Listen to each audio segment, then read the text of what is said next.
দেশজুড়ে যখন সংস্কার চলছে, নতুন বাংলাদেশ গড়তে নেতৃত্বে আসছেন যোগ্যরা। পরিবর্তনের জোয়ারে দেশের ফুটবলকে চলতে হবে ফিফার নিয়ম মেনেই। চাইলেই সরাসরি বসে পড়া যায় না সভাপতির পদে। নির্বাচনী বৈতরণী পার করেই বসতে হবে ওই চেয়ারে, যেই চেয়ার গত 16 বছর কাজী সালাউদ্দিন আঁকড়েছিলেন স্বৈরাচারী সরকারের ক্ষমতাকে অপব্যবহার করে।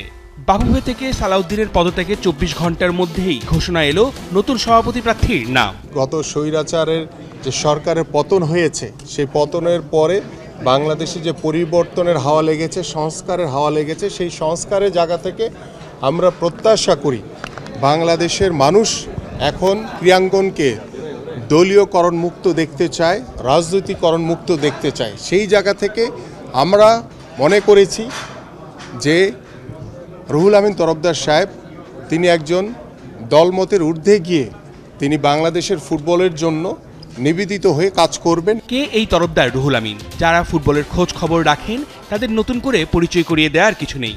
উনি ফুটবলেরই মানুষ, ফুটবলের জন্য কাজ করছেন 2015 সাল থেকে। যিনি সর্বপ্রথম ফ্র্যাঞ্চাইজি ভিত্তিক ফুটবল টুর্নামেন্ট করার স্বপ্ন দেখেছিলেন।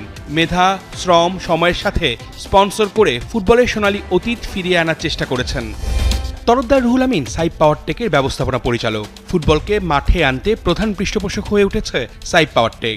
পৃষ্ঠপোষকহীন দ্বিতীয় ও তৃতীয় বিভাগ ফুটবল মাঠে গড়ায় সাইপ পাওয়ারটেকের ব্যানারে।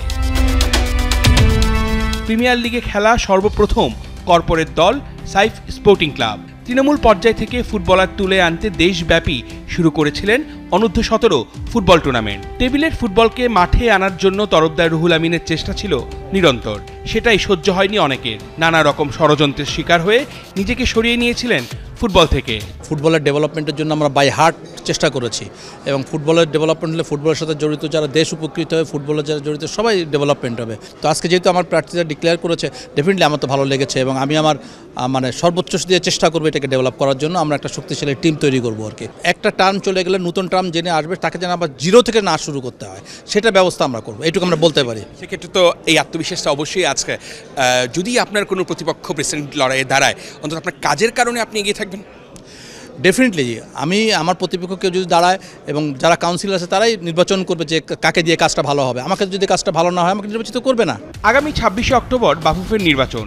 21 জনের চূড়ান্ত প্যানেল এখনো তৈরি হয়নি। কাদের নিয়ে ফুটবলের উন্নয়নে কাজ করতে চান তরফদার রুহুল আমিন, সেটা জানা যাবে কয়েকদিনের মধ্যেই। অর্ণব পাপি, 71।